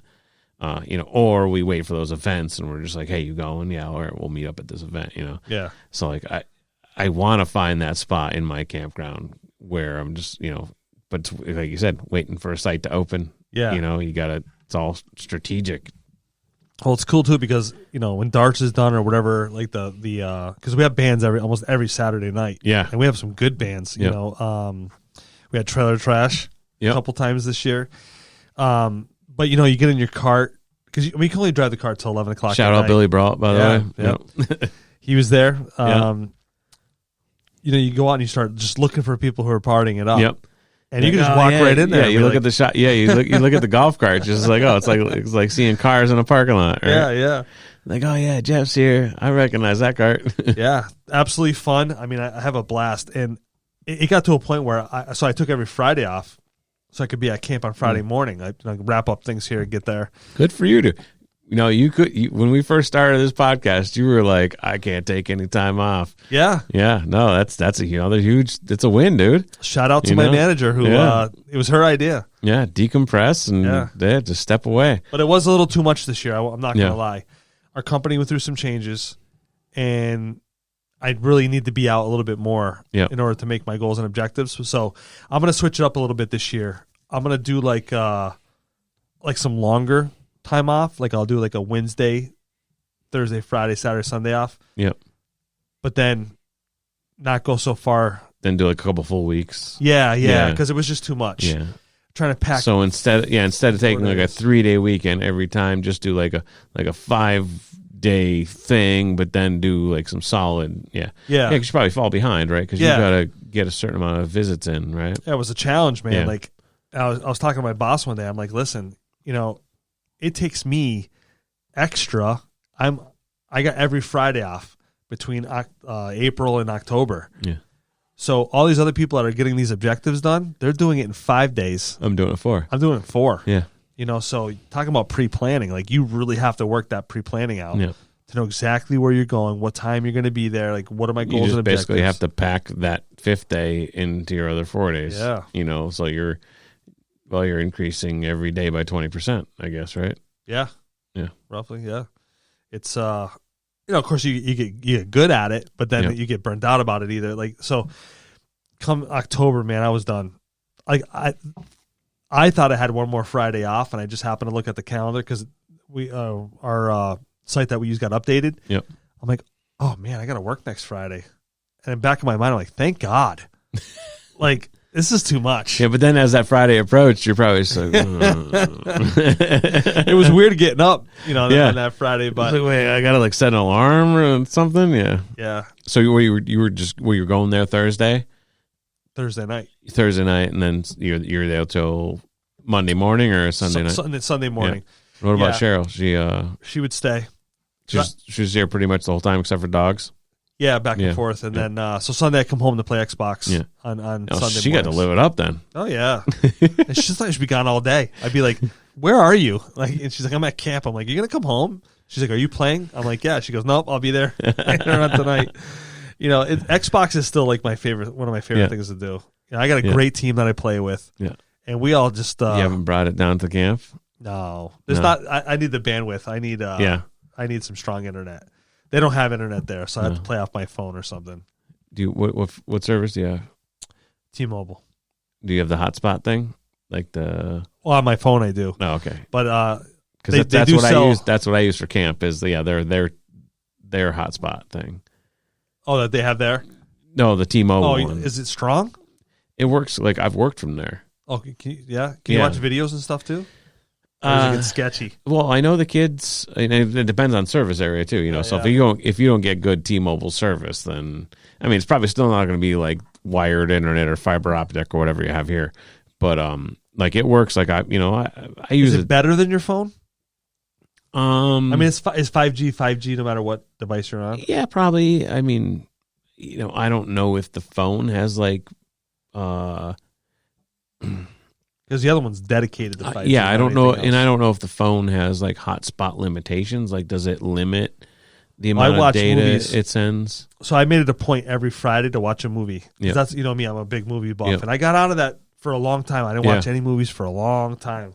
So I would get up in the morning, make my coffee, pop in a movie, and then I really didn't have it. I made a buffer every now and then.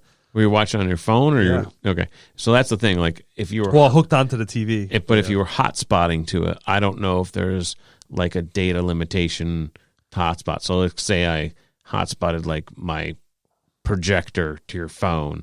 I don't know. So I did my TV to my phone, so I could cast onto my phone. No, well sometimes I would plug in, but sometimes I would cast. It would all depends on like Apple's funny, man. Well, those are still just basically relying solely on your phone. What I'm talking about is like, let's just say I'm on a laptop, and I'm just using your phone data. So I would use my laptop on my phone too for work. Yeah, and it was work fine. But if you're streaming, so when we're talking about using that as a hotspot to stream to your video game console, probably wouldn't happen. I don't know if there's a limitation on that because like everything else we're talking about. I see what you're saying because the bandwidth it would take. Yeah. Yeah. So I haven't experienced it, but. Yeah, I don't think she would allow me to do that personally. It looks good on paper. There's been some times where I played on Friday. I just stayed here for a little while. Yeah. Then I would go there at night, because the problem with the camp is no one's there on Friday. So until Friday night. Yeah. About 4:00 or so. Yeah, they trickle in a little later. Yeah. So what I'm going to do differently this year is I'm going to work from home on Friday, and I'm going to, if I don't have the day off, I'm just going to work from home until my time's done. But if I'm home, that's the day I'm going to mow the lawn. I'm going to get shit done because that's the other thing that people don't realize when you camp. To run your house in a camp. Yeah, you got a couple days away. Oh my you're just not God, there. man. One of them has to give. Yep. And this year was my house. My next door neighbor must be so pissed because my grass was high all the time, and I would just drive by, see ya on Monday, or Sunday, then do it Sunday night. Yeah, and sometimes for me, certain some of the kids don't want to stay behind, so you come back and they're teenagers, so like did they do the dishes as they were like piling up? No, so it's like I didn't stay on top of that. So yeah, sorry about that. I've been up since 4:00 this morning. That's the time I hit the gym, so this is late for me. I'll be getting ready for bed soon. Yeah, we're coming an hour and a half ish. Hour and a half, yeah. Yep. We'll cut it right around there, but it's nice to be back. It's a productive first day, I think. It is. You think Tony will come next week? I'll hit him up as soon as we leave. So YouTube land, Tony Rossi is going to come back. He's starting his own YouTube. I don't know if he's going to do YouTube. Wait, no, he will. No, I think he's audio. He's doing straight audio right now. Oh, that's all he's going to do first? Yep. Yeah, he's on all like the major platforms. I think he's waiting for approval on some of them, but he's already on Spotify. I listened to his intro on Spotify. And I don't know. I don't think he's done a second one, but yeah, I think he's just doing audio only. Now, was it just him this first time? Just him. I have to listen to it. So it was just introduction. This is me. This is what I plan on talking about, and might have some guests. Can we play it on here? Yeah, if you can sync up. Let's sync this up. Let's give Tony a plug here. So Bluetooth on here. It was a quick little introduction. I don't think it was even very long. I don't remember how to. Here, I'll have to sync back up. What do we got here? And I'm trying to think the name of it. Just Unfiltered.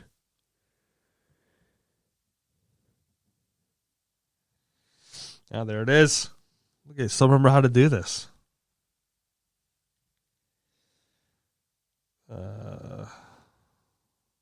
There we go, connected. So what is it called?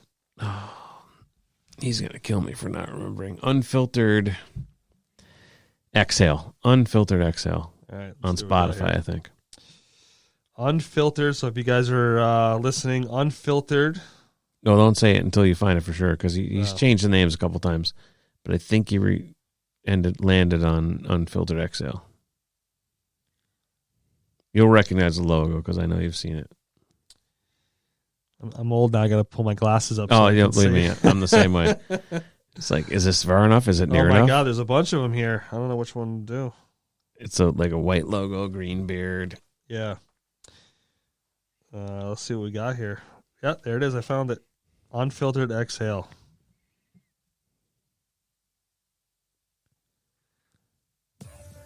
There we go. Turn that up a little bit for us.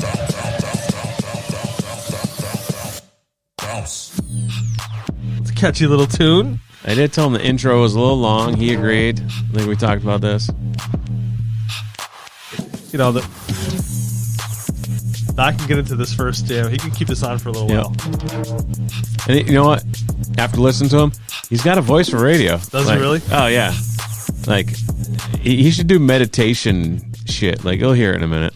Hey everyone, how's it going? And welcome to Unfiltered Exhale, a podcast where we embark on a wild journey of discovery through candid and unscripted conversations. The mission is simple to this podcast: to share stories, explore topics that will have you scratching your head and laughing your ass off until your sides hurt. I am your host, Tony Rossi.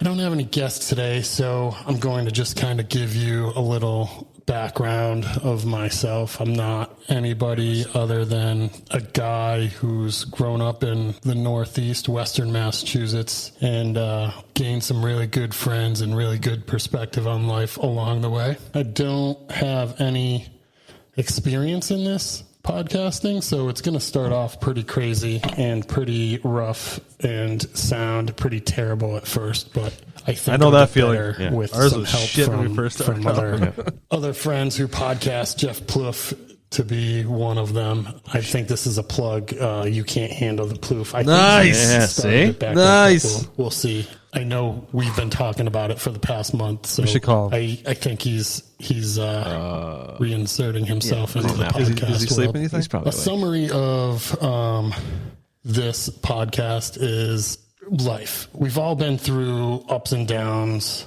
and this is a space where I'm hoping that you can cast all that shit aside and say fuck it and embrace the chaos.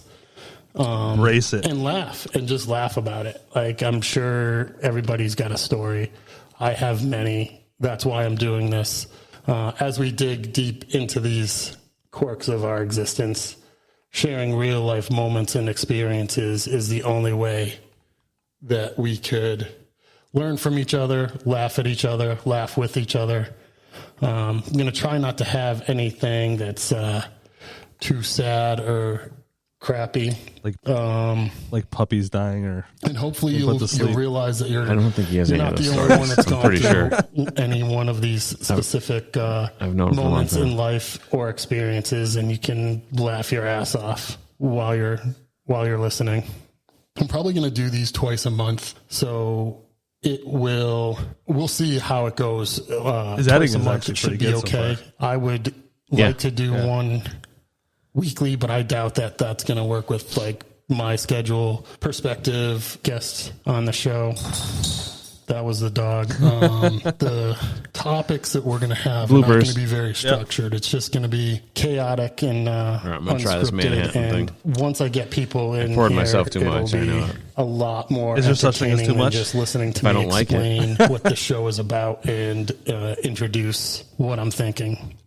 So I'm not going to keep you too long. And I just wanted to say, hey, see it's not that bad. how this process good, starts and grows. And So as this I is, wrap up, I hope you're. So this is what I started drinking with my grandfather. He's a Crown Royal Manhattan guy. Also like hot toddies. To this day, I don't even know what a hot toddy is. Yeah, it's literally like hot booze and like bitters and something, but it's warmed up booze. Is it? Yeah. Yeah, I don't know exactly, but that's basically what it is. All right, let's give Tony a call. Oh, that's not his number there. Of course, I gotta keep scrolling here because God forbid I actually save somebody's number. There's probably a search option too. Well, I didn't put it under his name. I suck at that. I'll practice. Here we go. No, I'm the same way. Like, yeah. I gotta put it in there. Here we go. I'm trying to think. I don't think he's anywhere today. He should be home. Yo. What's up, brother? Nothing. You are on the You Can't Handle the Ploof podcast. Welcome. We just debuted the audio from your podcast on You Can't Handle the Ploof. That was a nice plug, and we appreciate it, man. Yeah. So we're trying to we're plugging give it back. Yep, We're plugging back. It's a reverse plug. It's a reverse plug. It was a reverse plug. I that was my first plug, so I think I have to plug a couple other podcasts that I have friends doing. Absolutely. What are you doing next Monday? Are you available for a podcast? Yeah. All right, you're officially invited to the podcast. All right. Then you can officially invite us to your podcast too if you want. I think we could definitely make that happen. Yeah, you touch mine and I'll touch yours. We'll have a touch off. I don't know what that means. So I did another podcast on Friday, but it became a drunken mess because I had like 2 bottles of wine. So where we are right now. And we drunk dialed another person. The dialing thing works out pretty well. I don't know. You're on there right now. You're on the dialing thing right now, yeah. You could probably raise your thing up a little bit here. Not your thing, but the volume. The volume. The volume. Yeah, you're good. I got you. Yeah, so I don't know if I'm going to publish that one, though, because it became too a lot. Just edit it, dude. Yeah, just edit it, bro. You got to throw it out there, man. I'll tell you what. One of the big guys I follow for what I do for work, he got famous off one picture. And it was a picture that he took off and put on, and then next morning he woke up to a bunch of phone calls. So you got to just keep creating the content and throwing it out there. And honestly, if none of it's incriminating and everybody's, like whoever's involved is cool with it, just roll with it, dude. Like, what's that? Some of it might be incriminating. All right, so edit that part out, but in this day and age, the more controversial, the better. Yeah. I mean, honestly, I can't wait to be on your podcast because I think we could share a lot of things that people are just like, what the fuck are you talking about? That's exactly the point. That's exactly the point of it. Yeah. And then we can just make sure we edit out the parts. Oh, I have a beep name or a beep, a swear thing, and I have a fucking Godzilla thing.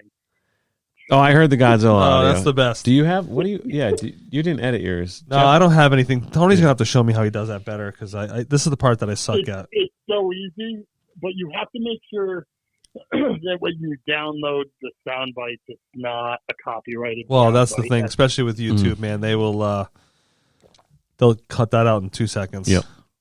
Yeah.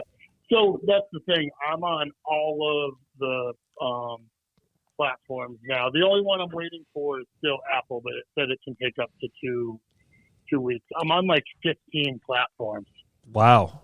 So you're not on YouTube yet, though, right? Because it's not video. I am on YouTube because it's Google.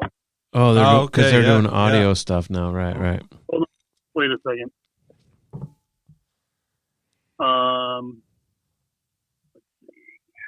I will tell you in 2 seconds. All of the platforms, because we're plugging, I want to plug all these platforms. Well, you definitely got a voice for radio, that's for sure. It sounded pretty good. It does, it sounds better, because I fucked with the setting. Yeah, and it sounds better now. You added more bass, didn't you? Yeah, I can tell because you're just like, this is Tony's super sounds of the 70s. I'm sitting in my velvet pajamas.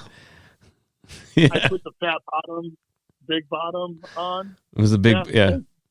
This is the big bottom sound effect. The big bottom from the way back. So I'm on Spotify, Google, Podcast Index, Amazon, iHeartRadio, Podcast Addict, Listen Notes, Deezer. What the fuck is Deezer? Pocket Cast, Podchaser, and Player FM. And then as soon as that last one sounds like a dating website. I'm just saying. Yeah, you might have got bamboozled out on that one. Might be a porn That's site. That's fine. That could work out. For a whole other situation. And then once Apple does it. That's when the money starts rolling in. Yeah, you're basically famous at that point. And then there's 5 more with that one. There you go. Automatically. So, and one of them looks like it has an eye with a tongue. So, it'll be good too, Tony. Is people don't understand what it takes to get started in this, especially when you don't know what you're doing, right? From the software to the editing to the decorating this room. People can go back to episode 1 for us and look how there was nothing on the walls. It was me and Matt. Yeah. Different mics and things evolve over time. So it'll be nice for people to hear your journey as well as It does, and it's been an interesting one, but it's also been sort of fun and exciting the entire time. So, with your suggestions on the equipment, if I didn't do that, I probably would be fucking bouncing my head off the wall right now. That Podcaster Pro is a game changer. It made things so easy. Totally. I'll never forget we were using Audacity at first, and I couldn't figure it out. Once we finally downloaded to some editing software, it just didn't sound how I heard it. And then I remember I reached out to, and I was so frustrated. I kept telling the wife, I'm not doing this anymore. I told you this was going to happen. So I reached out to a podcaster on YouTube, and he was great. He got right back to me. He said, listen, one advice I got for you, and if you don't use this advice, then shame on you and keep getting aggravated. Just do this. Get a Podcaster Pro. Yep. Because it changed my life. Yeah. And it was so simple. I fucking love it because I'm sorry that I cut you off. No, go ahead. No, it's good. Yeah, I love it because it's super easy and it's actually like a cool piece of equipment. Yeah. I feel like I'm getting somewhere just by this big honking thing on my desk. Yeah, I mean, wait till you get into video editing. That's really going to make you pissed. Yeah. Get halfway through and you don't save where you did all the edits, and then it goes away. We actually had one podcast with one of our best people that we have on, MMA fighter, and we lost his podcast. Oh, Nate. Remember that? Yeah. Nate. Yeah. And it was great too because I was throwing up in the other room from drinking, and I only had that one drink, but it hit me like a ton of bricks, and I ended up getting sick in the slop sink that's behind the wall here. And we lost that whole podcast, and all because I was transferring a file over, and somewhere during that transfer, the file got corrupted, Yep. and that was it, gone. I tried to recover. I even had software to try to recover the thing, and I was able to recover an old podcast out of it, but it didn't recover the new one. Yeah. When you transfer your files to your computer, do you just do it? I don't even have to take the USB card out of my. No, you can do it. Yeah, the Podcaster Pro you can just use the machine, but I use Sony has a program that you can download through the camera, and it stitches everything together for you. Yeah, if you're doing audio only, you don't need to. Yeah, No, it's easy. You just load it right off the Podcaster. Yeah. Yep. it just goes like, and then it stays on the USB card. So, Right. and any of that kind of shenanigans happen, Yeah. I don't delete it. Yeah, I had like 4 I don't- podcasts on my Podcaster Pro when I got into it yesterday. First time since January. Dude, I fucking love it. It's fun as fuck. Yeah. Sorry. Oh, it's okay. It's all right. It's my thing's for 18 and over anyway, so this is what you can expect. Yeah, I check my explicit content box. Yeah, it's easier. Just get it out of the way and just check it off as Yeah. 18 and over. And that's the thing too, is like I try to swear right out of the gate, so if people don't like it. like, yeah, Well, you know what's funny? YouTube, if you swear in the first, I forget how many seconds, you're demonetized right away. oh, really? But if you wait to a certain period of time, they let it go. Oh, no shit. Yeah. Oh, geez. That's wild. So we're safe. I don't think we swear until like the first yeah. Took a couple while. minutes. Yeah. I think we always take a while. I try to be, normally I speak like a trucker, but, you know, I try to be. You try a little bit, but No, you actually, I don't think you ever try at all. All right. So I got to get to bed here. I'm up at 4 a.m. to hit the gym. So you're invited for next Monday. Next Monday, 5:30. Do 5:30 my house. Put it on your calendar. All right. Or you can meet me at my house. I'll be there all day. Yeah, I'll go to your house, and then we'll just go to Jeff's house. Be there for 5. All right. So we're going to talk about podcasting next week. We're going to talk about saunas and cold plunges Saunas and cold. because all those go together. Yeah. Tony's forever in the sauna. He's never done a cold plunge. So after the podcast, we'll fire up my sauna, then we'll get in the cold plunge, and we'll see how. Podcast in the sauna. Oh, that would be fun. There's not enough room for all 3 of us in there. I'll tell you that right now. There's barely enough room for me. You've even lost some weight, and yeah. Well, there's a new sauna that I'm thinking about getting. Oh, we're talking over Tony ridiculously right now. Sorry, Tony. I'm sorry. I said I could fart in the sauna, and it wouldn't even make a difference because it's just bubbles. Oh, it would make a difference, and yeah, no, we're not trying to burn the sauna down to the ground. Yeah, gas us out. That's like being in the. No, we want to go there. I don't think. No, I'm going to pass on. I think I know where you're headed. I'm just gonna stop you. All right, brother. We'll see you on Monday. All right. See you on Monday. All right, buddy. See you Later. Hey, man, that's an hour and 45 minutes. Yeah, I think it's time to wrap it up. Good. That's I good. really got to pee. We can edit that out. But. Yeah, no, we're going to keep that in. We're going to keep that in for sure. That's good. That's good radio right there. All right, man. First one down. Plenty more to go. Bottle of wine and some Manhattans. Can't go wrong with that. No, I think it was a good night. We'll get the big guy on here next week, and then we'll start. I'm going to put it out there tonight that we're looking for guests. So I'll put the feelers out. I think we're due for another Tony Shukes visit. Oh, Tony Shukes. Where's Tony? Tony he's actually out at SEMA, if you're familiar with the automotive industry at all. No. So SEMA is a big thing that happens out in Vegas. It's like the who's who and what's what of like automotive innovation, what's what with, everything from performance, electronic suspension, anything to do all of automotive. The latest and greatest are out there. Like that's the thing where like, you might see people like posting on social media about show cars. Like, people spend hundreds of thousands of dollars modifying cars to like do something or show something that people have never seen before. SEMA is the place to go for that. I actually sound like I'm a radio announcer for SEMA right now because it's just a really cool thing. Yeah. So I don't know. I want to say it might be the first time that Tony and some of his people have been out there to like see what's new, in the business that he does. Yep. But I got a chance to meet up with him a couple weeks ago. Ran into him at a local vineyard. Shout out, unsolicited shout out to Winehouse in Granby. Never heard of it. A vineyard in Western Mass serving wine. Is that the one? Used to be so that place used to be our go-to for our animal rescue. So if you go to Four Corners, right, go straight past Coleman Farms and CVS, go down that way, right? Yeah. It's on the right-hand side? No. Oh. This is they're making a vineyard right there.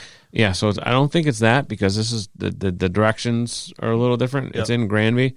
But it's more off of like New Ludlow Road. Oh, down the go other end. down. Okay, yeah. But either way, ran Well, into this way, this place is also, if you go down New Ludlow Road and Yeah. take a left, come to the end, it's right there. I think that's it. Yeah, that's got to be it. Big white building.